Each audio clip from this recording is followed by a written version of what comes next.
तो इस पर रहेगी हमारी नजर। राष्ट्रीय सहकारिता सम्मेलन में सभी का सहकारिता मंत्री अमित शाह का संबोधन शुरू हो चुका है। इस प्रकार के विशिष्ट योगदान वाले बैठे हुए महानुभाव, मैं इसलिए नाम उल्लेख नहीं करना चाहता हूं कि समय काफी गया है, मगर इस सब संस्थाओं के जो अध्यक्ष यहां पर बैठे हैं, इन्होंने देश के सहकारिता आंदोलन को यहां तक, इस मुकाम तक पहुंचाने का काम किया है।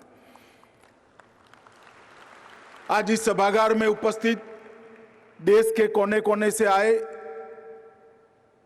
2100 से ज्यादा सहकारिता आंदोलन के सभी नेता, सभी सहकारी बंधुओं बहनों और देश भर में कई जगह ऑनलाइन इस कार्यक्रम के साथ जुड़े हुए सभी सहकारी क्षेत्र के कार्यकर्ता भाइयों बहनों को मेरा प्रणाम।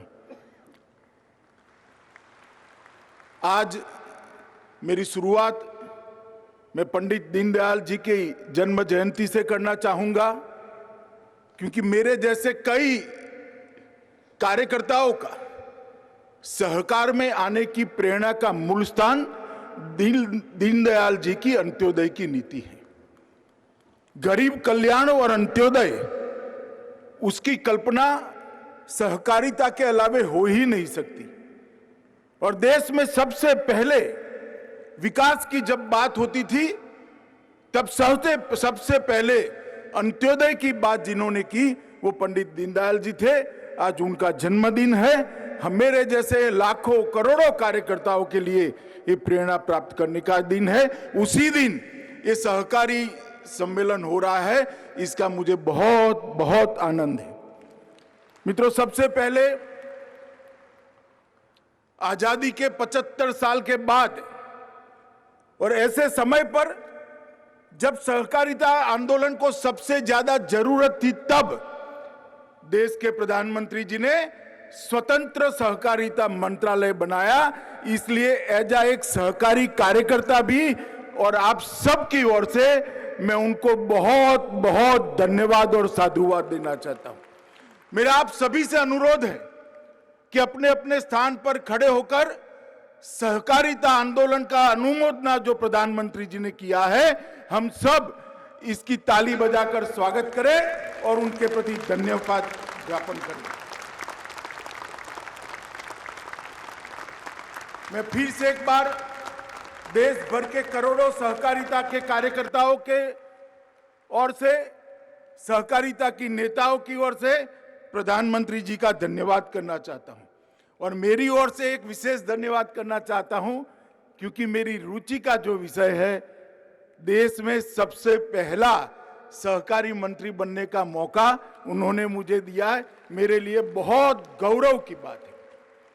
आज यहां जब हम खड़े हैं और एक नई शुरुआत सहकारिता आंदोलन को बल देने की, गति देने की, दिशा देने की शुरू होने जा रहे उस वक्त मैं इतना कहना चाहता हूं कि प्रधानमंत्री जी ने इस मंत्रालय का स्थापना किया है, तब मैं सहकारिता मंत्री के नाते देश भर के सहकारिता के नेताओं को, कार्यकर्ताओं को कहना चाहता हूं कि निग्लेक्शन का टाइम समाप्त हुआ है, प्रायोरिटी का टाइम शुरू हुआ है। आइए सब साथ में रहकर सहकारिता को आगे बढ़ाएं।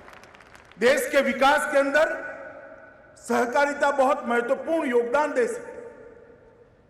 देश के विकास के अंदर सहकारिता का योगदान आज भी है, मगर बहुत सारे आयामों के अंदर, आयामों तक हमें पहुंचना बाकी है। हमने इसको नए सिरे से सोचना पड़ेगा, नए सिरे से रेखांकित करना पड़ेगा। हमारे काम का दायरा बढ़ाने पड़ेगा, काम के अंदर शिस्त लानी पड़ेगी, काम के अंदर पारदर्शिता भी लानी पड़ेगी और काम के अंदर सहकारिता की भावना को स्वभाव की तरह, संस्कार की तरह घुल मिलकर सहकारिता के आंदोलन को आगे बढ़ाएं।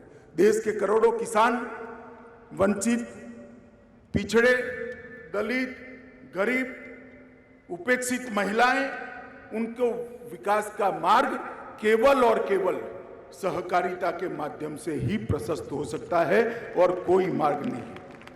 कई लोग सहकारिता की प्रासंगिकता पर सवाल उठाते हैं। उनको लगता है कि सहकारिता आंदोलन इरिलेवेंट हो गया है।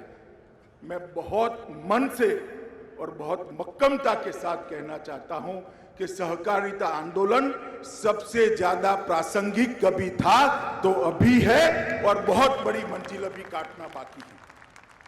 हर गांव में कोऑपरेटिव के साथ जोड़कर सहकार से समृद्धि, ये मंत्र से हर गांव को समृद्ध बनाना और समृद्ध गांव के संपुट से देश को समृद्ध बनाना, यही सहकारी आंदोलन की भूमिका होती। सहकारिता शब्द सह और कार्य, ये दो शब्दों से बना हुआ है। मिलजुल कर एक लक्ष्य के साथ भातृभाव से एक दिशा में काम करना ही सहकारिता है। और हम हो सकता है, मैं हमेशा कहता हूं, हो सकता है कि देश के करोड़ों लोगों की, हम सब कोऑपरेटिव क्षेत्र में काम करने वालों की ताकत बहुत कम होगी, आर्थिक ताकत भी शायद हमारी कम होगी, मगर हमारी संख्या इतनी बड़ी है, अगर इसको एक बार कोऑपरेटिव के माध्यम से हम इकट्ठा करते हैं तो एक प्रचंड ताकत की निर्मित होती है जिसको कोई हरा नहीं सकता। और ये भी आत्मविश्वास के साथ सहकारिता आंदोलन ने एक नई शुरुआत करने का समय आ गया है। मोदी जी ने एक मंत्र दिया है सहकार से समृद्धि का, और उन्होंने जो $5 ट्रिलियन की इकोनॉमी का लक्ष्य रखा है, मैं आज मोदी जी को आश्वस्त करना चाहता हूं कि सहकारिता क्षेत्र भी आपके $5 ट्रिलियन की इकोनॉमी के लक्ष्य को पूरा करने के लिए एड़ी चोटी का जोर लगा देगा।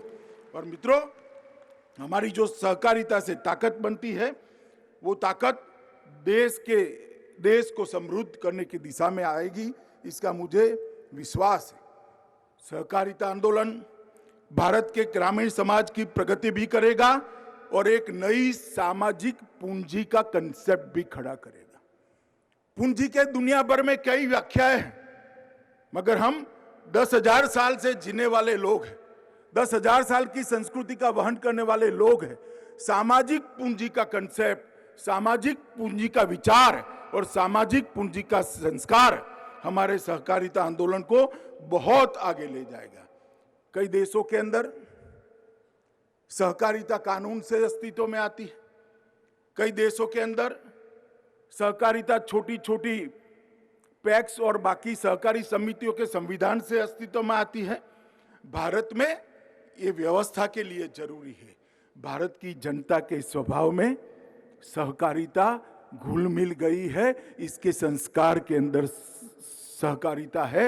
ये कोई उधार लिया हुआ कंसेप्ट नहीं है, हमारे स्वतः काम से प्रकट हुआ ये सहकारिता कंसेप्ट है। इसलिए भारत में कभी सहकारिता आंदोलन कभी भी इरिलेवेंट नहीं हो सकता। मित्रों, मैं बहुत समय से, लगभग 25 साल से सहकारिता आंदोलन से जुड़ा हूं। छोटी सी छोटी इकाई से लेकर राज्य कक्षा की बड़ी इकाइयों तक मैंने काम किया है। मैंने देखा है कई सारे संकट आते हैं, सरकारें सर्कुलर निकालती है, परिपत्र निकालती हैं, परिपत्र का मॉनिटरिंग करना पड़ता है, मगर हमारे सहकारिता आंदोलन वाले कोई परिपत्र की राह नहीं देखते। बाढ़ आती है तो गांव की पैक्स वहां खड़ी हो जाती है और सबको खाना खिलाने का काम करती है, उनको आसरा देने का काम करती है। कोई डिस्ट्रिक्ट में कोऑपरेटिव बैंक कितना मुनाफा खर्च हो जाएगा इसका चिंता नहीं करता, डिविडेंड कितना कम हो जाएगा इसकी चिंता नहीं करता। अपने कार्य क्षेत्र के अंदर चाहे अकाल हो, चाहे साइक्लोन हो, चाहे बारिश ज्यादा आई हो, बाढ़ हो, वो काम के लिए एक मुश्त होकर सब खड़े हो जाते हैं।